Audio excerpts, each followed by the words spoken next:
राजस्थान भूगोल सीरीज में आपका स्वागत है।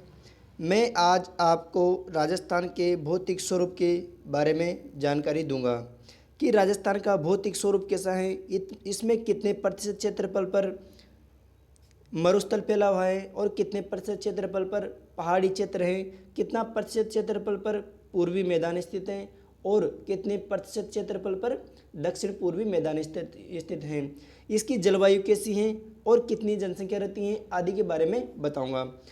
और यह वीडियो लेक्चर आपके लिए पूरा ऑब्जेक्टिव टाइप रहेगा। तो दोस्तों चलते हैं पहले क्वेश्चन पर। पहला क्वेश्चन बोलता है कि राजस्थान को प्रमुख भौतिक विभागों में कितनी बार बांट सकते हैं। तो इसका उत्तर है दोस्तों 4। अब वो 4 प्रमुख भौतिक विभाग कौन कौन से हैं एक बार यहाँ देख लीजिए इस सारणी में कौन से। फर्स्ट है राजस्थान का भौतिक विभाजन 4 प्रकार से बांट सकते हैं और 4 कौन कौन से हैं देखिए। उत्तर पश्चिमी मरुस्थलीय प्रदेश, अरावली प्रदेश, पूर्वी मैदान और दक्षिण पूर्वी पठारी प्रदेश। तो राजस्थान को भौतिक प्रदेशों में कितने में 4 भौतिक प्रदेशों में बांट सकते हैं। अब देखिए प्रत्येक का क्षेत्रफल।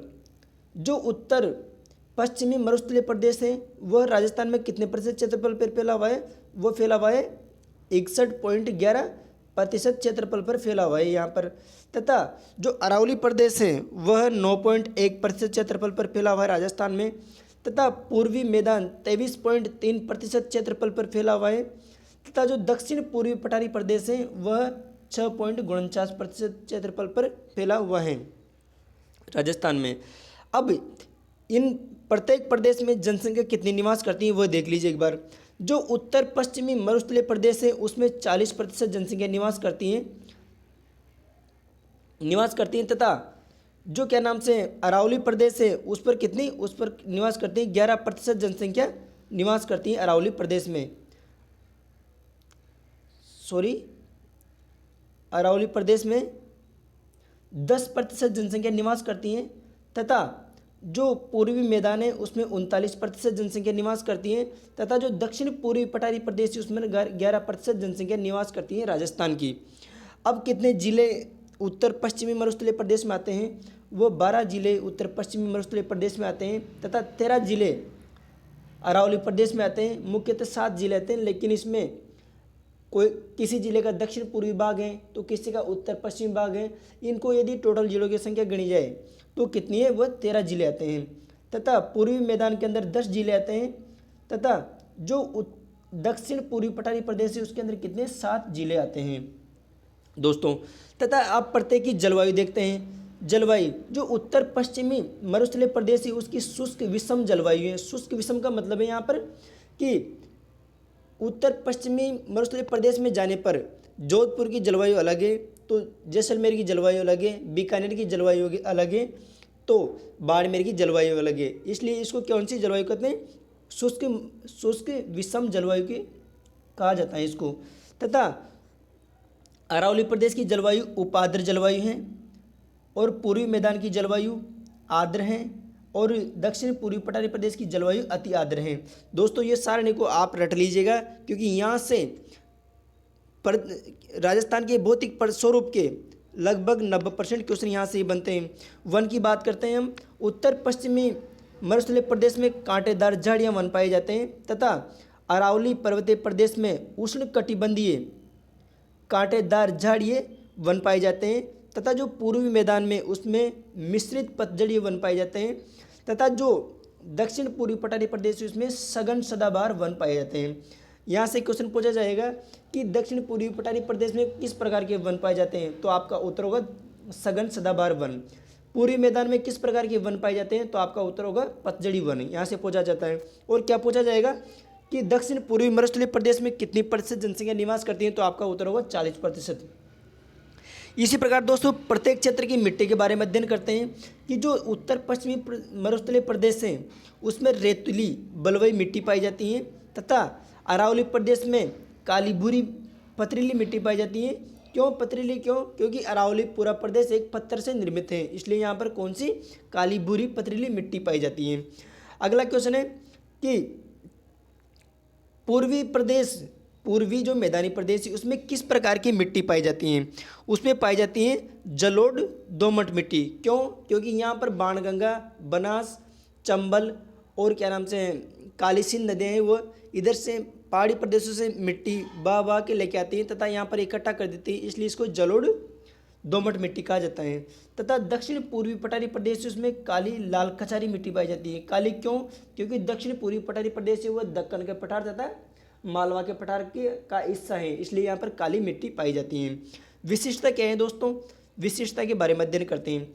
जो उत्तर पश्चिमी मरुस्थलीय प्रदेश है उसमें बालू का स्तूप पाए जाते हैं तथा अरावली प्रदेश में बहुयात खनिज पाए जाते हैं। खनिज की समृद्धि से अरावली प्रदेश एक समृद्ध है दोस्तों।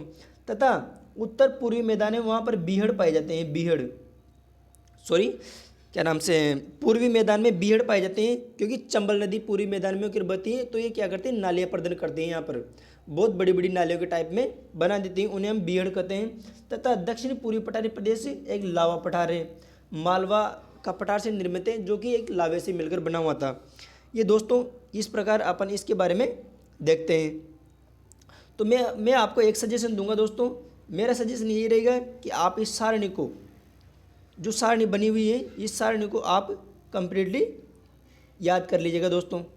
इसको जो मैंने आपको सारणी बना के दी, इस सारणी को आप कंप्लीटली याद कर लीजिएगा, रट लीजिएगा, क्योंकि लगभग 90% क्वेश्चन इसी सारणी से आते हैं यहाँ पर, इस भौगोलिक प्रदेश से। अब चलते हैं दोस्तों अगले क्वेश्चन पर। अब देखिए क्वेश्चन किस प्रकार से आते हैं। यहाँ पर देखिए क्वेश्चन आते हैं, निम्नलिखित को सुमेलित कीजिए। सुमेलित किसको करना है आपको? प्राकृतिक प्रदेश,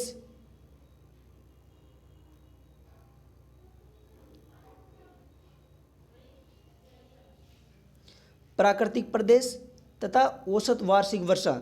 देखिए उत्तर पश्चिमी रेगिस्तानी मैदान है, वहाँ पर 12 से 50% वर्षा होती है तथा पूर्वी मैदान में 40 से 80% वर्षा, 25% कह रहे सॉरी सेंटीमीटर वर्षा होती है।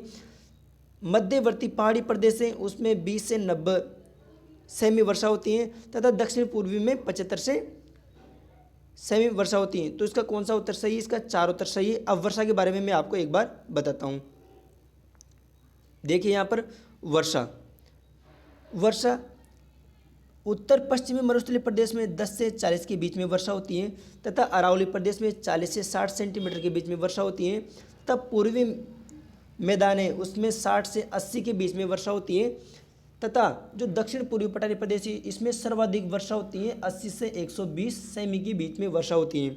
तो इस सारणी को पूरी याद कर लीजिएगा। तो इसका सही उत्तर कौन सा है दोस्तों? इसका सही उत्तर है 4 नंबर। 4 नंबर का ऑप्शन इसका सही उत्तर है। ये वाला ऑप्शन इसका सही उत्तर है। अगले क्वेश्चन पर चलते हैं। अगला क्वेश्चन क्या है अपना? अगला क्वेश्चन है, निम्न में से कौन से भौतिक विभाग अपने धरातलीय लक्षणों से सही सुमेलित है? मतलब अपने धरातल की उसकी धरातल लक्षण है वह समान सुमेलित है कि वो पथरीला है, पहाड़ी है, उसमें किस प्रकार की मिट्टी पाई जाती है, इस प्रकार की स्थिति को दर्शाता है ये क्वेश्चन। भौतिक विभाग दक्षिण पूर्वी पठारी प्रदेश है वह सेल से मिलकर बना हुआ है। क्या ये सही है? क्या एक बार देखते हैं। अगला क्या ये सही है? क्या देखते हैं इधर कि मिलकर बना हुआ है। समूह आर्कियन विद्यन कगार से धरातले क्या नाम से लक्षण क्या है इसका? गोंडवाना लेन का विस्तार भाग है ये। तथा सेकंड ऑप्शन है भौतिक विभाग पश्चिमी बालू का मैदान सेल समूह राइलेको क्रिस्टल से मिलकर बना हुआ है। धरातलीय लक्षण क्या क्या है इसके? कि ये 33 सागर का अवशेष है। कौन सा? क्या नाम से? पश्चिमी बालू का मैदान।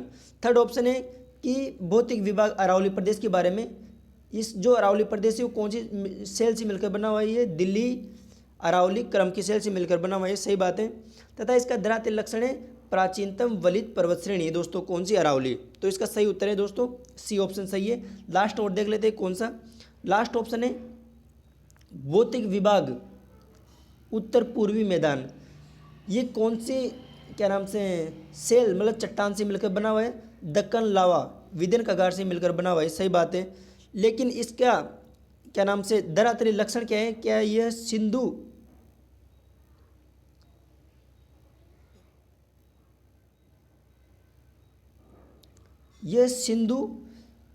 निर्मित मैदान का भाग है क्या? नहीं, ये किससे निर्मित मैदान का भाग है? यह दक्कन पठार तथा विंध्य कगार से मिलकर निर्मित उसका भूभाग है, सिंधु का भूभाग नहीं है। तो ये ऑप्शन गलत है, इसका ओनली कौन सा? थर्ड ऑप्शन ही सही है।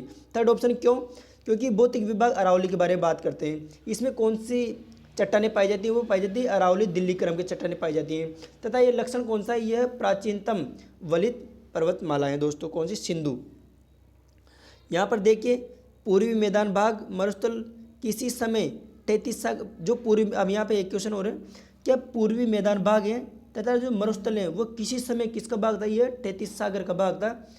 तथा अरावली हाडोती का पठार गोंडवाना लैंड का हिस्सा था। ये जो पूर्वी मैदान तथा जो क्या नाम से पश्चिम मरुस्थल है वह 33 सागर का हिस्सा था, तथा अरावली तथा हाडोती का पठार जो है वो गोंडवाना लैंड का हिस्सा था। अब चलते हैं अगले क्वेश्चन पर। अगला क्वेश्चन क्या है? संरचनात्मक दृष्टि से राजस्थान के भौतिक स्वरूप भारत के निम्न में से किन उच्चावच प्रदेशों का हिस्सा है?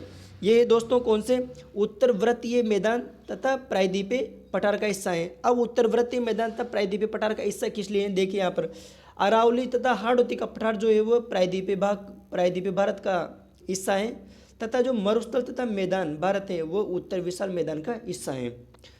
ठीक है, अगला क्वेश्चन कौन सा है? अगला क्वेश्चन है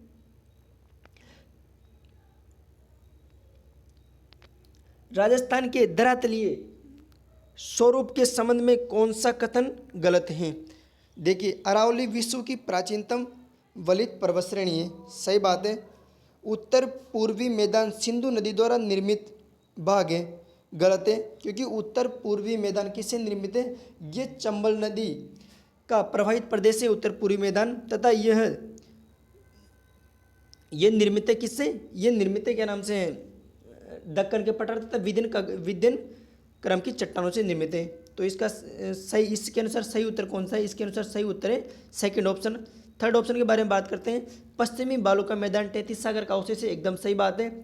दक्षिण पूर्वी पठार गोंडवाना लैंड का हिस्सा है, सही बात है। तो इसके अनुसार अपने को कौन सा ऑप्शन चूज करना है? इसमें गलत है। तो गलत ऑप्शन कौन सा है? गलत ऑप्शन इसमें ओनली सेकंड ऑप्शन ही गलत है।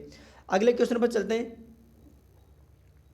यहाँ पर दिया गया इसका एक्सप्लेनेशन देख सकते हो आप कि जो क्या नाम से उत्तर पूर्वी मैदान को 33 सागर का अवशेष माना गया है। यह यूरेशियन काल या प्लाइस्टोसीन युग में इस क्षेत्र का विशाल समुद्र 33 सागर का हिस्सा था यहाँ पर। अगला क्वेश्चन क्या है? अगला क्वेश्चन है राजस्थान के भौतिक स्वरूप के संबंध में कौन सा कथन सत्य है? हाडोती का पठार पश्चिमोत्तर में मुख्य सीमा भ्रंश द्वारा सीमांकित है। पश्चिमी रेतीले मैदान का 40.41% क्षेत्रफल बालू का स्तूप मुक्त प्रदेश है। मैं आपको भी थोड़ी देर में बालू का स्तूप युक्त तथा बालू का स्तूप मुक्त प्रदेश कितने प्रतिशत क्षेत्रफल पर फैला हुआ है इसके बारे में जानकारी दूंगा। संरचनात्मक दृष्टि से राजस्थान के भौतिक स्वरूप भारत के उत्तर व्रत मैदान तथा प्रायद्वीपीय पठार का हिस्सा है, सही बात है। मैंने आपको अभी बताया था क्या नाम से पश्चिम मरुस्थल तो किसका हिस्सा है? ये 33 सागर का हिस्सा है। और क्या नाम से थोड़ी देर पहले मैंने आपको बताया था ना, ये अरावली तथा हाडोती का पठार प्रायद्वीपीय भारत का हिस्सा है, तथा पश्चिम मरुस्थलीय मैदान किसका? विशाल मैदान का हिस्सा है। तो वही पूछा गया है दोस्तों यहाँ पर क्या? इसमें वही है कि संरचनात्मक दृष्टि से राजस्थान का भौतिक स्वरूप उत्तर व्रत मैदान तथा प्रायद्वीपीय पठार का हिस्सा है, एकदम सही बात है। अरावली वर्तमान में एक अवशिष्ट पर्वत के रूप में उपलब्ध है, ये भी सही है। तो कौन सा उत्तर सही है? इसका तीसरा ऑप्शन सही है। फर्स्ट क्या है? हाडोती का पठार पश्चिमोत्तर में मुख्य सीमा भ्रंश द्वारा सीमांकित है, ये एकदम गलत है, क्योंकि जो मुख्य सीमा भ्रंश है दोस्तों वह अरावली तथा हाडोती पठार मतलब उत्तर पूर्वी मैदान को अलग अलग करती हैं। अभी थोड़ी देर में इस वाले ऑप्शन का मैं सही एक्सप्लेनेशन दूंगा आपके लिए। तो इसका गलत सही कौन सा है? सेकंड भी सही है, थर्ड भी सही है और फोर्थ भी सही है। अब चलते हैं अगले क्वेश्चन पर। अगला क्वेश्चन क्या है अपना? ये इसका एक्सप्लेनेशन देख लो यहाँ पर। महान सीमा भ्रंश हाडोती तथा अरावली के मध्य स्थित है। हाड़ौती प्रदेश तथा अरावली के मध्य स्थित है।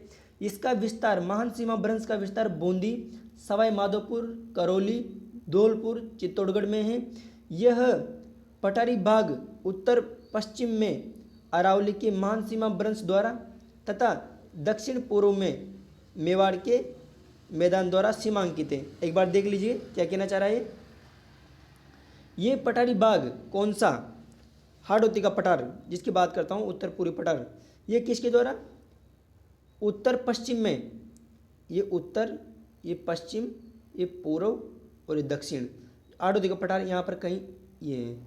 ये उत्तर पश्चिम में अरावली, इधर अरावली जाती है, तथा दक्षिण पूर्व में, दक्षिण पूर्व, दक्षिण और पूर्व में किसके द्वारा, ये मेवाड़ का जो मैदान है उसके द्वारा सीमांकित है। कौन, हाड़ौती के पठार की बात कर रहा हूँ इसकी। एकदम सही बात है दोस्तों। अब चलते हैं अपन अगले क्वेश्चन पर। अगला क्वेश्चन क्या है अपना, राजस्थान की प्री कैम्ब्रियन चट्टानों का आधारभूत वर्णन किसने किया था, ये एम हेरोनी ने किया था। इसका एक्सप्लेनेशन दोस्तों ये देख लीजिए, इसको आप याद कर लीजिएगा क्योंकि ये एग्जाम में डायरेक्ट पूछा जाता है। इसके बारे में तो मैं आपको क्या बताऊं। अब अगला क्वेश्चन है, बाप बोल्डर्स युग से संबंधित है।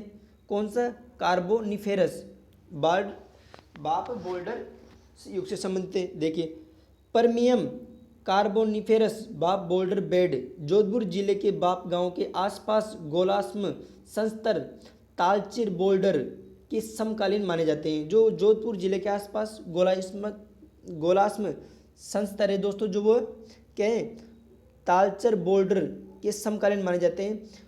बाप गोलाश्म, जो गोलाश्म है वहाँ पर, वह संस्तर के अंतर्गत गोलाकार तथा अर्ध गोलाकार रूप से गोलाश्म में भट्टियाँ, गठियाँ आदि बहुतायत मात्रा में पाए जाते हैं। वहाँ पर जो कौन से युग के हैं, वो कार्बोनिफेरस युग से संबंधित हैं दोस्तों। बाप बोल्डार्ड जो कहाँ पर है, जोधपुर में स्थित है, एक गांव है बाप, उसके आसपास का क्षेत्र है। अगला क्वेश्चन, राजस्थान का कौन सा भौतिक अंचल, राजस्थान का कौन सा भौतिक अंचल प्राचीनतम है।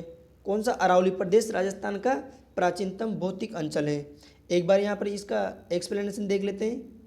राजस्थान के भौगोलिक प्रदेशों में सर्वप्रथम अरावली का निर्माण हुआ था, उसके बाद दक्षिण पूर्वी पठार का निर्माण हुआ था, इसके बाद पूर्वी मैदान का निर्माण हुआ था, सभी के बाद पश्चिम मरुस्थल का उद्भव हुआ था। किसके द्वारा, तैतीस सागर के द्वारा पश्चिम मरुस्थल का उद्भव हुआ था सबके बाद में। अब देखिए एक बार, अरावली का उद्गम प्री कैम्ब्रियन युग में हुआ था तथा दक्षिण पूर्वी पठारी प्रदेश का क्रिस्टियन युग में हुआ था तथा पूर्वी मैदान का प्लास्टोसिन प्रारंभिक युग में होता है इसका निर्माण, तथा थार का मरुस्थल प्लिस्टोसिन उत्तर युग में हुआ था इसका। तो इस सारणी को एक बार आप याद कर लीजिएगा क्योंकि ये सारणी एग्जाम में डायरेक्ट पूछी जाती है, ये वाली सारणी, इसको आप याद कर लीजिए। ठीक है दोस्तों, अब चलते हैं अपन अगले क्वेश्चन पर। अगला क्वेश्चन कौन सा है अपना, ये रहा अगला क्वेश्चन। अपने को क्या चूज करना है, सही उत्तर का चूज करना है इसमें। देखिए एक बार,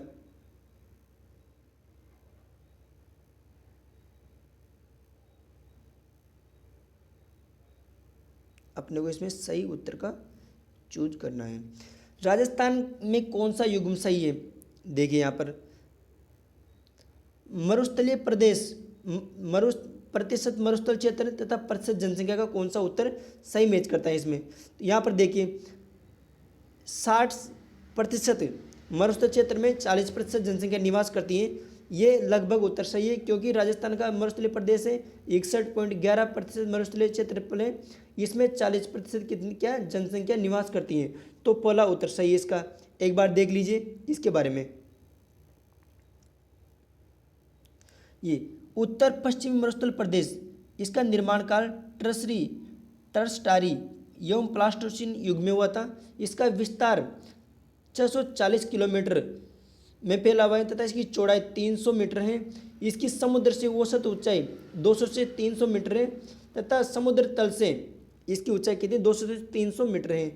यहाँ सर्वाधिक जैव विविधता पाई जाती है, उत्तर पश्चिमी मरुस्थलीय प्रदेश में सर्वाधिक जैव विविधता पाई जाती है। अतः इस क्षेत्र को रुद्र क्षेत्र भी कहा जाता है, जीवाश्म पाए जाने, सर्वाधिक जैव विविधता पाई जाने के कारण से रुद्र प्रदेश भी कहा जाता है। इसमें राजस्थान के क्षेत्रफल का लगभग कितना 61.11% भाग आता है, जिससे लगभग जिसमें लगभग 40% जनसंख्या निवास करती है।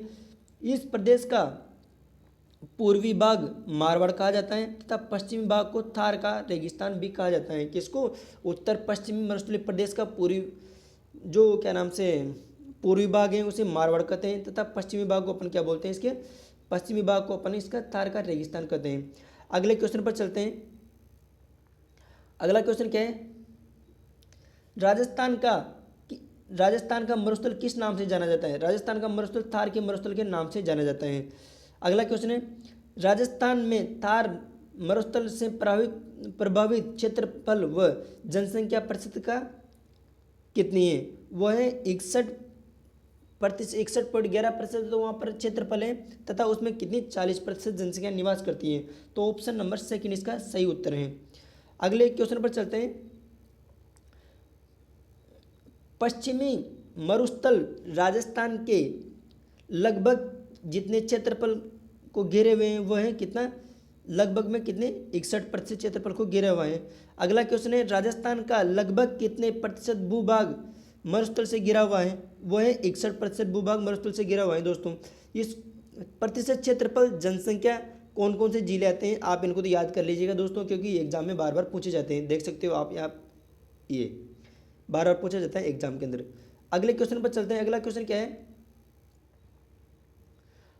अरावली श्रृंखला के पश्चिम एवं उत्तर पश्चिमी अरावली श्रृंखला के पश्चिम, ये अरावली श्रृंखला है मानो, ये इसके पश्चिम तथा उत्तर पश्चिम में स्थित 12 जिलों में राज्य के कितने प्रतिशत जनसंख्या निवास करती है? मतलब है कौन सी की बात कर रहा है? ये जो थार का मरुस्थल है उसमें कितने प्रतिशत जनसंख्या निवास करती है? उसमें कितनी 40% जनसंख्या निवास करती है दोस्तों, उसके बारे में बात कर रहा है। उत्तर पश्चिमी रेतीले मैदान के बारे में बात कर रहा है। अगला क्वेश्चन है, राजस्थान में कौन सा एक भौतिक विभाजन सर्वाधिक क्षेत्रफल वाला है? तो कौन सा है? उत्तर पश्चिमी मरुस्थलीय प्रदेश सर्वाधिक क्षेत्रफल वाला है। क्यों? क्योंकि इसका क्षेत्रफल है कितना? 61.11%। अगला क्वेश्चन क्या है? गतिशील मोबाइल रेत के टीलों को राजस्थान में क्या कहा जाता है? इनको कहा जाता है धरियन। गतिशील रेत के टीले होते हैं राजस्थान में, बरखान, अनुदैर्य, रे, अनुप्रस्थ, इस टाइप के रेत के टीले होते हैं। इनको स्थानीय भाषा में क्या कहते हैं? इनको स्थानीय भाषा में कहा जाता है धरियन। अब देखिए एक बार धरियन क्या होते हैं इनके बारे में पढ़ लेते हैं एक बार। पश्चिमी राजस्थान में, कौन से राजस्थान में? पश्चिमी राजस्थान की बात चल रही है यहाँ पर। एक बार मैं कलर चेंज कर लेता हूँ। देखिए पश्चिमी राजस्थान में शुष्क मरुस्थल को बालू रेत के टीले, दोहरे या धरियन के अधिक फैलाव के कारण थली कहा जाता है। पश्चिमी राजस्थान को इनमें रेत के धरियन तथा रेत के टीले के अधिक फैलाव के कारण इसको क्या कहा जाता है? इसको थली नाम से जाना जाता है पश्चिमी मैदान को। वायु द्वारा लाई गई समसत बालू का भार शीर्ष के छोर पर वायु की मंद गति के कारण छोड़ दिया जाता है। जो रेत के टीले होते हैं, ये इस टाइप के रेत के टीले होते हैं, तो जो वायु इधर से क्या करी? उड़ा के रेत को लेके आती है। वह क्या करती है? वायु इससे टकराती है, टकराने के बाद ऊपर उठती हैं। ऊपर उठने के बाद यहाँ पर इसकी गति कम हो जाती है ऊपर। तो गति होने के कारण जो रेत आती है उसको यहाँ पर छोड़ देती है ये, तथा इसकी दोनों भुजाओं के बीच, कौन कौन सी भुजा? ये वाली भुजा तथा इस वाली भुजा के बीच में वायु की रगड़ के कारण गर्त बन जाते हैं। गर्त का मतलब एक खड्डे टाइप बन जाते हैं, जिससे स्थानीय भाषा में डांड कहा जाता है। ठीक है दोस्तों, तो आप पश्चिमी रेतीले मैदान के बारे में इसको आप याद कर लीजिएगा, ये सारणी, क्योंकि ये सारणी इंपॉर्टेंट है पश्चिमी रेतीले मैदान के बारे में। धरियन किसे कहते हैं, दोहरे किसे कहते हैं आदि के बारे में ये सारणी बहुत ही ज़्यादा इंपॉर्टेंट है। तो अपन चलते हैं अगले क्वेश्चन पर। अगला क्वेश्चन क्या है अपना? ये रहा अगला क्वेश्चन। शेखावाटी क्षेत्र में स्थानीय भाषा में कुएं को क्या कहा जाता है? स्थानीय भाषा में शेखावाटी प्रदेश में कुएं को जोहड़ कहा जाता है। शेखावाटी क्षेत्र में कच्चे व पक्के कुओं का निर्माण जल प्राप्ति हेतु किया जाता है, जिसे जोहड़ या नाड़ा के नाम से जाना जाता है। अगला क्वेश्चन कौन सा है? अगला क्वेश्चन है अपना, गोडवाड़ प्रदेश राजस्थान के किस बृहद भू आकृति भाग में का विभाग में? ये पश्चिमी शुष्क प्रदेश में आता है गोडवाड़ प्रदेश। देखिए एक बार, पश्चिमी राजस्थान के अर्ध शुष्क मैदान के उपखंड लूनी बेसिन को गोडवाड़ प्रदेश कहा जाता है। कैसे कहा जाता है? अब ये गोडवाड़ प्रदेश ही पश्चिम भाग में कैसे? क्योंकि लूनी का उद्गम राजस्थान के अजमेर जिले के नागपाड़ से होता है। ये नागौर, जोधपुर और बाड़मेर, जालौर होती हुई उधर प्रवाहित होती है। जो लूनी नदी का बेसिन क्षेत्र है, मतलब जहाँ पर लूनी प्रवाहित होती है, उसने मैदान बनाया हुआ है, उसको कौन सा प्रदेश कहते हैं? उसको कहते हैं गोडवाड़ प्रदेश, उसी को कहा जाता है। अगले क्वेश्चन पर चलते हैं। अगला क्वेश्चन क्या है? देखिए एक बार, राजस्थान स्थित थार का मरुस्थल किसका अवशेष माना जाता है? यह अवशेष माना जाता है तैतीस सागर का। एक बार देख लीजिए यहाँ पर, थार का रेगिस्तान एवं पूर्वी मैदान भाग किसी समय 33 महासागर का भाग था, जैसा कि मैंने थोड़ी देर पहले आपको बताया था। 33 सागर के अवशेष के रूप में राजस्थान में आज भी सांबर, डिडवाना, पंचपदरा आदि खारी पानी की झीलें उपस्थित हैं तथा प्याला झीलें उपस्थित हैं। किसके? 33 सागर के अवशेष के रूप में। क्यों? क्योंकि 33 सागर का पानी खारा होता है, अपन जानते हैं, तो उसके अवशेष के रूप में पश्चिमी राजस्थान में भी कौन सी झीलें, खारे पानी की झीलें उपस्थित हैं। इसका दूसरा अवशेष है आकल गांव जैसलमेर के जीवाश्म प्रमाण भी इसी की ओर इंगित करते हैं। जो आकलवुड फॉसिल पार्क हैं जैसलमेर तथा बाड़मेर जिले में, वो भी कौन से 33 सागर का अवशेष के रूप में माना जाता है, कि कहा जाता है कि ये भी 33 सागर का हिस्सा था। तो आप इस सारणी को भी याद कर लीजिएगा, इंपॉर्टेंट सारणी है। ठीक है, अब चलते हैं अपन अगले क्वेश्चन पर। अगला क्वेश्चन कौन सा है अपना? अगला क्वेश्चन देखिए, प्याला झीलें राजस्थान के किस भौगोलिक अंचल से मिलती हैं? ये मिलती है कौन सी? थार के मरुस्थल से मिलती है प्याला झीलें, जैसा कि मैंने अभी थोड़ी देर पहले आपको बताया था। ये किसकी ओर अंकित करती है? ये अंकित करती है कि राजस्थान कभी 33 सागर का हिस्सा हुआ करता था, दक्षिण पश्चिम मरुस्थलीय प्रदेश। तो एक बार और अगला क्वेश्चन देखिए। अगला क्वेश्चन क्या है? अंतरिक्ष मेहमानों की पसंदीदा जगह जहां एक दशक में 9 उल्का पिंड गिरे थे, वो है कौन सा? थार का रेगिस्तान अंचल। तो इसको एक बार देख लीजिए। ये इस पर कितना? पिछले दशक में सर्वाधिक उल्का पिंड राजस्थान के थार के रेगिस्तान में गिरे थे। थार का मरुस्थल राजस्थान के कुल क्षेत्रफल का 2/3 भाग है, मतलब बोले तो 61.11%। थार का मरुस्थल भारत के उत्तर पश्चिमी क्षेत्र पंजाब, राजस्थान, हरियाणा, गुजरात तथा पाकिस्तान के सिंध प्रांत में विस्तृत है। पाकिस्तान में थार का मरुस्थल को क्या कहा? चोलिस्तान कहा जाता है, के नाम से भी जाना जाता है। थार का मरुस्थल विश्व का सबसे अधिक आबादी वाला मरुस्थल है। थार के रेगिस्तान में एकाएक वर्षा होने के कारण बालू का स्तूपों के मध्य निचली भूमि में गर्त बढ़ जाते हैं। यहाँ ये मध्यवर्ती गर्त को मरहो कहा जाता है, जिनमें पानी बढ़ जाता है, इसे हम बोलते हैं प्याला झील है। खड़ीन वगैरह सब यहाँ पर ही बनती है। मरुस्थल क्षेत्र जहाँ जल बेसिन पाए जाते हैं, उनके चारों ओर हरियाली विकसित हो जाती है, जिसे नकलिस्तान कहा जाता है, ओसिस कहा जाता है। किसको? क्या ओसिस कहा जाता है? तो इसके बारे में भी आप याद कर लीजिए दोस्तों इस सारणी को, क्योंकि इस सारणी से भी क्वेश्चन डायरेक्ट एग्जाम में पूछे जाते हैं, ये वाली सारणी। अगले क्वेश्चन पर चलते हैं। राजस्थान में मरुस्थल का विस्तार किस दिशा की ओर है? राजस्थान में मरुस्थल का विस्तार है पश्चिम से पूर्व की ओर।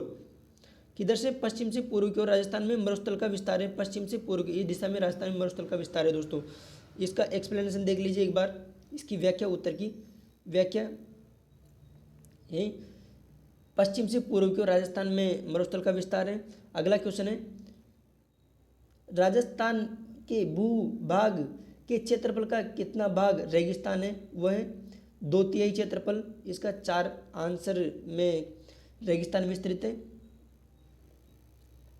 अगला क्वेश्चन है, थार मरुस्थल का विस्तार किन राज्यों में है? थार मरुस्थल का विस्तार है दोस्तों 4 राज्यों में, राजस्थान, पंजाब, गुजरात, हरियाणा। इन 4 राज्यों में राजस्थान में थार मरुस्थल का विस्तार है। एक बार इसके बारे में देख लीजिए। थार का मरुस्थल विस्तार भारत में 85% भाग पर थार का मरुस्थल फैला हुआ है। मतलब थार के मरुस्थल का जो 100% हिस्सा है, उसका 85% भाग तो किसमें? भारत में फैला हुआ है। तथा थार के मरुस्थल का 15% हिस्सा है, वो कहाँ पर फैला हुआ है? वो फैला हुआ है पाकिस्तान के अंदर। इसका विस्तार भारत में राजस्थान में लगभग 62%, हरियाणा, गुजरात, पंजाब में है। थार का मरुस्थल का उत्तर से पश्चिम में 640 किलोमीटर लंबा है थार का मरुस्थल, तथा यह 300 किलोमीटर चौड़ा रेतीला मरुस्थल है। इसका कुल क्षेत्रफल कितना प्रतिशत है? 1,75,000 वर्ग किलोमीटर है थार के मरुस्थल का क्षेत्रफल। तो इस सारणी को आप याद कर लीजिए, इस वाली सारणी को, ये इंपॉर्टेंट है। ठीक है, अगले क्वेश्चन पर चलते हैं। भारत में थार का मरुस्थल का कितना प्रतिशत भाग राजस्थान में विद्यमान है? वह कितना प्रतिशत भूभाग है? वह है 85% भूभाग राजस्थान में विद्यमान है। इस क्वेश्चन में आंसर गलत है, इस क्वेश्चन में 85% नहीं है, इसलिए इस क्वेश्चन का आंसर गलत माना गया था और ये क्वेश्चन राजस्थान प्री में पूछा गया था। लेकिन इसका सही उत्तर है 85% भूभाग है भारत में थार के मरुस्थल का। अगले क्वेश्चन पर चलते हैं। राजस्थान के कितने जिलों में थार का रेगिस्तान फैला हुआ है? वह है 12 जिले। वो 12 जिले कौन कौन से देखिए एक बार। राज्य कृषि आयोग द्वारा ये रिपोर्ट जारी की गई थी कि राजस्थान के 12 जिलों में थार का मरुस्थल फैला हुआ है। वह कौन से 12 जिले हैं? गंगानगर, हनुमानगढ़, जैसलमेर, बीकानेर, नागौर, सीकर, झुंझुनू, चूरू, जालोर, पाली, बाड़मेर, जोधपुर में मरुस्थलीय जिले भी कहा जाता है। इन 12 जिलों को मरुस्थलीय जिले भी कहा जाता है। अगले क्वेश्चन पर चलते हैं। अगला क्वेश्चन क्या है देखिए एक बार। निम्न कथनों पर विचार करना है। राजस्थान के मरुस्थल में वर्षा का अभाव रहता है, सही बात है, क्योंकि यहाँ पर 10 से 12% वर्षा होती है। राजस्थान के रेगिस्तान को थार का मरुस्थल कहा जाता है, एकदम सही बात है। राजस्थान का मरुस्थल राजस्थान के बीकानेर जिले से अजमेर, कोटा और जिले तक विस्तृत है, ये एकदम गलत बात है दोस्तों। इसमें ओनली एक ऑप्शन और ऑप्शन नंबर क्या नाम से कथन 1 और 2 ही सही थे। तो इसका उत्तर है कौन सा? ऑप्शन नंबर 2 इसका सही उत्तर है। ठीक है, इसके लिए व्याख्या आप देख सकते हो। कौन सी वाली व्याख्या? ये वाली व्याख्या देख सकते हैं कि राजस्थान का थार का मरुस्थल कहाँ पर कौन कौन से जिलों में फैला हुआ है, कौन कौन से जिलों में फैला हुआ नहीं है। अगले क्वेश्चन पर चलते हैं। निम्न में से कौन सी विशेषता थार के मरुस्थल से संबंधित नहीं है? वो कौन सी विशेषता है? कि यहाँ पर सदाबहार वन नहीं पाए जाते हैं, यहाँ पर शुष्क अर्धशुष्क जलवायु पाई जाती है, एकदम सही, रेतीली मिट्टी पाई जाती है, बालू का स्तूप पाए जाते हैं, लेकिन सदाबहार वन नहीं पाए जाते हैं। सदाबहार वन कहाँ पर पाए जाते हैं? ये दक्षिण पूर्वी पठारी प्रदेश में सदाबहार वन पाए जाते हैं। जो मरुस्थल प्रदेश है उसमें कांटेदार झाड़ियाँ पाई जाती हैं, जबकि सघन वन कहाँ पाई जाती है? दक्षिण पूर्वी पठारी प्रदेश में पाई जाती है। अगले क्वेश्चन पर चलते हैं। अगला क्वेश्चन कौन सा है? अगला क्वेश्चन है भू जलवायु प्रमाणों के आधार पर आज से लगभग कितने वर्ष पूर्व राजस्थान में मरुस्थल का अस्तित्व नहीं था? वो था 7000 वर्ष पूर्व राजस्थान में थार के मरुस्थल का अस्तित्व नहीं था। तो इसको एक बार आप याद कर लीजिएगा, क्योंकि इसमें क्या बताएं आपको, इसमें तो आपको याद करना ही पड़ेगा। अगला क्वेश्चन क्या है? पश्चिमी रेगिस्तान में वनस्पति बहुत कम है, इसका कारण क्या है? थार मरुस्थल में वर्षा कम होती है, एकदम सही बात है, क्योंकि वहाँ पर वनस्पति पाई जाती है। तो कौन सी? कांटेदार झाड़ियाँ पाई जाती है, उसका कारण है दोस्तों वहाँ पर वर्षा कम होती है। वर्षा कम होने से वाष्पोत्सर्जन कम होता है, इसलिए वहाँ पर क्या होती है? वाष्पोत्सर्जन कम हो, इसलिए वहाँ पर क्या नाम से वनस्पति कम पाई जाती है। तो इसका सही उत्तर है कथन नंबर 1। अगले क्वेश्चन पर चलते हैं। ये देख लीजिए एक बार, क्वेश्चन पढ़ते हैं। पश्चिमी मरुस्थल क्षेत्र का क्षेत्रफल है लगभग कितना प्रतिशत क्षेत्रफल है पश्चिमी मरुस्थल का? जो पश्चिमी मरुस्थल क्षेत्रफल का कितना प्रतिशत क्षेत्रफल है? वो है दोस्तों 2,13,688 वर्ग किलोमीटर है पश्चिमी मरुस्थल का, जिसमें से 1,75,000 क्षेत्रफल जो है वह भी पश्चिमी मरुस्थल क्षेत्रफल का ही है, जिसके अंदर कौन कौन सा थार का मरुस्थल फैला हुआ है। थार का मरुस्थल है वो तो 1,75,000 वर्ग किलोमीटर में फैला हुआ है राजस्थान के अंदर। लेकिन पश्चिमी जो मरुस्थलीय क्षेत्र है उसका कितना क्षेत्रफल है राजस्थान में? वो है कितना? 2,13,688 वर्ग किलोमीटर के अंदर पश्चिमी मरुस्थलीय क्षेत्र प्रदेश है। अब इसमें देखिए दोस्तों, इसमें इसकी विशेषता क्या क्या है कि स्तूपों का विस्तार तथा बालू का स्तूप मुक्त क्षेत्रफल। जो बालू का स्तूप मुक्त क्षेत्रफल है राजस्थान के अंदर वो है 85,660 किलोमीटर। इसको आप याद कर लीजिए कि बालू का स्तूप, जहाँ पर राजस्थान में पश्चिम प्रदेश में बालू का स्तूप नहीं है, वह है कितना 6566 किलोमीटर, तथा ये कितना 41.50% क्षेत्रफल है। बाकी का जो क्षेत्रफल बचा कितना 60% पश्चिमी मरुस्थल का क्षेत्रफल, उस पर क्या बालू का स्तूप पाए जाते हैं। अगले क्वेश्चन पर चलते हैं। अगला क्वेश्चन क्या है, पश्चिमी राजस्थान के रेतीले मैदान का कितना प्रतिशत भाग बालू का स्तूप मुक्त है, वह है 41.5% क्षेत्रफल बालू का स्तूप मुक्त है। बाकी जो क्षेत्रफल है 60 के समथिंग बचा, वो कौन सा बालू का स्तूप युक्त क्षेत्रफल है। ये तो है मुक्त और वो है युक्त, जिसमें बालू का स्तूप पाए जाते हैं। अगले क्वेश्चन पर चलते हैं। राजस्थान के पश्चिमी रेतीले मैदान के क्षेत्रफल में बालू का स्तूप पाए जाते हैं, वो 60% क्षेत्रफल पर बालू का स्तूप पाए जाते हैं और 40% क्षेत्रफल पर बालू का स्तूप मुक्त क्षेत्रफल है। पश्चिमी रेतीले मैदान का लगभग 59 से 60% बालू का स्तूप से अच्छा देते हैं, जहाँ पर बालू का स्तूप क्षेत्र पाए जाते हैं। अगले क्वेश्चन पर चलता है। अगला क्वेश्चन कौन सा है, अगला क्वेश्चन है थार के मरुस्थल में पाए जाने वाले अर्धचंद्राकार रेत के टीलों को कहा जाता है क्या, बरखान कहा जाता है। अर्धचंद्राकार जो इस टाइप के रेत के टीले पाए जाते हैं थार के मरुस्थल में, इस टाइप के, उनको क्या कहता है, उनको कहा जाता है बरखान कहा जाता है दोस्तों, बरखान। अब बरखान कैसे दिखाई देते हैं, एक बार इनको देख लीजिए। बरखान इस टाइप के दिखाई देते हैं, जैसे कि मैंने आपको बताया था, ये बरखान इस टाइप के बरखान दिखाई, जो रेत के टीले होते हैं, जो हवा इधर से चलती है, इस टाइप से हवा चलती है, और हवा जब जाती है छोड़ के जाती है, तो ये रेत के इस कॉर्नर को क्या करते हैं, अपने साथ लेके जाती हैं, और ये गतिशील, इस टाइप से गतिशील, ये कुछ 15-20 दिन पहले यहाँ पर रहेगा, तो फिर यहाँ पर आ जाएगा, फिर यहाँ पर आ जाएगा, इस टाइप से गतिशील रहते हैं। और किस टाइप से बालू का स्तूप पाए जाते हैं, देखिए यहाँ पर बालू का स्तूप कहाँ पाए जाते हैं, क्या नाम से, बरखान कहाँ पाए जाते हैं, बरखान शेखावाटी क्षेत्र में बरखान सर्वाधिक पाए जाते हैं, तथा थोड़े बहुत जैसलमेर के अंदर ही पाए जाते हैं बरखान। ये दोस्तों बरखान इस प्रकार के होते हैं, बरखान जो अर्धचंद्राकार होते हैं, ये बरखान इस टाइप के बरखान ये देखने को मिलते हैं।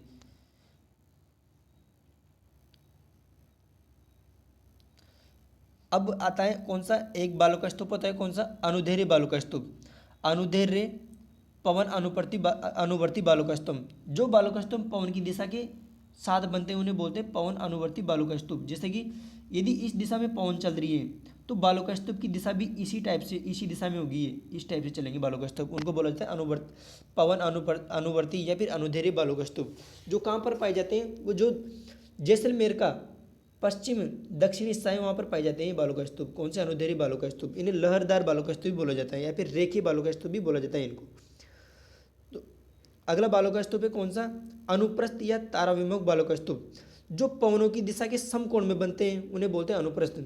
माना कि पवन की डायरेक्शन ये है, तो ये क्या करते हैं, पवन की दिशा इस टाइप से 90 डिग्री पर बनने वाले ऊंचे ऊंचे रेत के टीलों को अपन क्या बोलते हैं, अनुप्रस्थ बालू का स्तूप बोलते हैं। जो कहाँ पर पाए जाते हैं, जो इस वाले क्षेत्रफल में पाए जाते हैं, ये वाले क्षेत्रफल में, क्या कहाँ, बीकानेर, श्री गंगानगर का तथा बीकानेर का जो क्षेत्रफल है ये वाला, इसमें पाए जाते हैं। तथा तारा स्तूप बालू का स्तूप भी यहाँ पर पाए जाते हैं, पोखरण वाले क्षेत्रफल में पाए जाते हैं, जहाँ पर जो मालदा वाला क्षेत्रफल है, जहाँ पर फलोदिता मालदा वाला क्षेत्रफल, वहाँ पर पाए जाते हैं कौन से, तारा बालू का स्तूप। अब अगले क्वेश्चन पर चलते हैं एक बार। तथा जो पैराबोलिक बालू का स्तूप है वो जस्ट किसके उल्टा होते हैं, ये बरखान बालू का स्तूप के जस्ट उल्टा होते हैं। देखिए कैसे, ये इस टाइप से बनते हैं। जो पवन की दिशा ये है, तो ये क्या करते हैं, पवन की दिशा के विपरीत बनते हैं। ये बरखान के विपरीत क्या करते हैं, पवन की दिशा इन्हें समकोण रूप से टकराती है, तथा जो जाती हुई पवन अपनी रेत को क्या करती है, इनके साथ उड़ा कर ले जाती है, और ये बालू का स्तूप क्या करते हैं, गति करते रहते हैं। इन्हें पैराबोलिक या पवन दिशा में बालू का स्तूप भी कहते हैं इनको। देखिए एक बार क्वेश्चन क्या है दोस्तों, बरखान के बारे में मैंने आपको थोड़ी देर पहले बताया था। बरखान या बरछान या फिर अर्धचंद्राकार बालू का स्तूप क्या होते हैं, इनकी ऊंचाई जो होती है दोस्तों, वह या ये कहाँ पर पाई जाती है, वह 20 सेंटीमीटर सीमा सेमी वर्षा वाले सम वर्षा वाले पश्चिमी क्षेत्रों में पाए जाते हैं। इनकी ऊंचाई 10 से 20 मीटर होती है, तथा ये लगभग 100 से 200 मीटर चौड़ाई तक फैले होते हैं ये बरखान। सर्वाधिक मरुस्थल का कारण जो है दोस्तों, वह मरुस्थलीकरण में सर्वाधिक योगदान किसका होता है, बरखान बालू का स्तूपों को होता है, क्योंकि ये सर्वाधिक गतिशील होते हैं। ये महीनों में इनकी गति बढ़ती रहती है। ये क्षेत्रफल जो ये बरखान होते हैं, ये बालेरी चूरू में, जैसलमेर, सीकर, सूरतगढ़, लूणगरसर, करणी माता, बाड़मेर, ओसिया, जोधपुर में मिलते हैं। यह बालू का स्तूप मंद पवनमुखी ढाल तथा तिरुपवनमुखी ढाल का होता है। इस टाइप से होता है बालू का स्तूप। कौन सी बरसाने की बात कर रहा हूँ मैं, बरसाने इस टाइप से बनते हैं। ये पवनी से जाएगी तो ये क्या करते हैं, जो मंद पवनमुखी ढाल है उसका अनुसरण करते हैं, इस टाइप से गति करते रहते हैं और पवनी से डायरेक्ट टकराते रहते हैं। इस टाइप से बनते हैं बरखान। अगले क्वेश्चन पर चलते हैं। अगला क्वेश्चन क्या है, अगला क्वेश्चन है अपना, निम्न में से कौन सा बालू का स्तूप मंद पवनमुखी ढाल व तिरु पवनमुखी ढाल वाला होता है। वो है कौन सा, बरखान होते हैं। मंद पवनमुखी ढाल और तिरु पवनमुखी ढाल वाले होते हैं कौन सा, बरखान। अगला क्वेश्चन है, बरखान या बरखान स्थलाकृति किस भौतिक विभाग से संबंधित है। वह कौन सा, मरुस्थलीय प्रदेश में पाए जाते हैं। कौन सी, बालू का स्तूप पूरे मरुस्थलीय प्रदेश के अंदर ही पाए जाते हैं। अगला क्वेश्चन है, बरखान बालू का स्तूप प्रधान राजस्थान के कौन से क्षेत्रफल में पाए जाते हैं। यह 20 सेंटीमीटर वर्षा पश्चिमी क्षेत्रफल में पाए जाते हैं। अगला क्वेश्चन है, सीप क्या है। सीप एक अनुदैर्घ्य बालू का स्तूप है। अनुदैर्घ्य बालू का स्तूप किस टाइप के होते हैं, मैंने आपको बताया था अभी। कौन सी, ये लहरदार बालू का स्तूप जो पवन की दिशा के समांतर होते हैं, इन्हें अनुदैर्घ्य बालू का स्तूप कहा जाता है।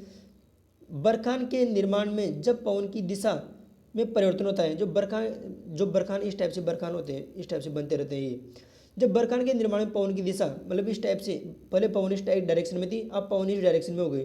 जब इनके निर्माण में पवन की दिशा में परिवर्तन होता है तो इनकी भुजा क्या होती है, जो भुजा सीधी हो जाती है, इस टाइप से सीधी हो जाती है ये वाली भुजा, और ये इस टाइप के आकार ले लेता है। जो पवन की दिशा के समांतर होते हैं उन्हें बोलते हैं क्या, अनुदैर्घ्य बालू का स्तूप या सीप कहा जाता है। अगला क्वेश्चन है, अगला क्वेश्चन क्या है, राजस्थान के थार मरुस्थल में द्योतनदी नदी के तट पर किस प्रकार के बालू का स्तूप पाए जाते हैं। वहाँ पर पाए जाते हैं कौन से, रेखीय या अनुदैर्घ्य या पवनावर्ती बालू का स्तूप पाए जाते हैं। अब पवनावर्ती या रेखीय बालू का स्तूप क्या होते हैं, एक बार इनके बारे में देख लीजिए। यहाँ पर ये अनुदैर्घ्य या पवनावर्ती या फिर रेखीय बालू का स्तूप, इनका विस्तार जैसलमेर के दक्षिण पश्चिम में, जैसे कि मैंने आपको थोड़ी देर पहले बताया था, जोधपुर बाड़मेर क्षेत्र में पाया जाता है। इन रेखीय बालू का स्तूपों की ऊंचाई 10 से 60 मीटर तक होती है तथा पवनवर्ती स्तूप, पवनों की दिशा के समांतर बनने वाले बालू का स्तूप को अपन क्या बोलते हैं, अनुदैर्घ्य बालू का स्तूप कहते हैं। जैसा कि देखिए यहाँ पर ये अनुदैर्घ्य बालू का स्तूप जो पवन की दिशा के समांतर बनते हैं, जैसे कि पवन इस डायरेक्शन में चल रही है तो ये भी क्या इसी डायरेक्शन में बनते हैं, जो जैसलमेर का दक्षिण पश्चिम भाग में बनते हैं, बीकानेर वाले क्षेत्र में। अगला क्वेश्चन कौन सा है, जैसलमेर में किस प्रकार के बालू का स्तूप पाए जाते हैं, अनुदैर्घ्य प्रकार के बालू का स्तूप पाए जाते हैं। अगले क्वेश्चन पर चलते हैं, बालू का स्तूपों का प्रकार नहीं है, कौन सा, पैराबोलिक भी बालू का स्तूप है, मैंने आपको बताए थे, बरखान भी है, नई रेखीय भी है, और कौन सा है, इंसेल वर्ग बालू का स्तूपों का प्रकार नहीं है। इंसेल वर्ग एक ग्रेनाइट निर्मित आबू पर्वत खंड है। इंसेल वर्ग एक आबू का पर्वत का खंड है, इंसेल वर्ग। अगले क्वेश्चन पर चलता है, अगला क्वेश्चन कौन सा है अपना, राजस्थान में स्थित थार का मरुस्थल में कौन सा बालू का स्तूप नहीं है, गोराउंड बालू का स्तूप नहीं है, पैराबोलिक भी है, यहाँ पर तारा भी है, जो तारा कौन सा, मालदा क्षेत्रफल में तारा पाई जाती है, जो पोखरण वाले क्षेत्रफल में, तथा बरखान भी है, ओनली कौन सा नहीं है, गोराउंड नहीं है। एक बार देख लीजिए इसका एक्सप्लेनेशन, इस सारणी को आप याद कर लीजिएगा, इस सारणी एग्जाम के पॉइंट ऑफ व्यू से बहुत ही ज़्यादा इंपॉर्टेंट है। देख लीजिए यहाँ पर, बालू का स्तूप युक्त मरुस्थलीय प्रदेश, सर्वाधिक बालू का स्तूप युक्त का मतलब जिसमें सर्वाधिक बालू का स्तूप पाए जाते हैं, वह क्षेत्रफल के बारे में बात करते हैं। सर्वाधिक बालू का स्तूप जैसलमेर में पाए जाते हैं। इसी सभी प्रकार के बालू का स्तूप जोधपुर के अंदर पाए जाते हैं। बरखान, बरछान, अनुदैर्घ्य, अनुप्रस्थ सभी प्रकार के बालू का स्तूप कहाँ पाए जाते हैं, ये जोधपुर के अंदर पाए जाते हैं। जो अनुदैर्घ्य पवनवर्ती रेखीय बालू का स्तूप पाए जाते हैं, बरछान, अनुदैर्घ्य बालू का स्तूप, अनुदैर्घ्य पवनवर्ती सब प्रकार के बालू का स्तूप, पैराबोलिक बालू का स्तूप, सिप बालू का स्तूप, ये सभी कौन से बालू का स्तूप के प्रकार हैं दोस्तों, ये सारे इनको आप याद कर लीजिएगा, ठीक है।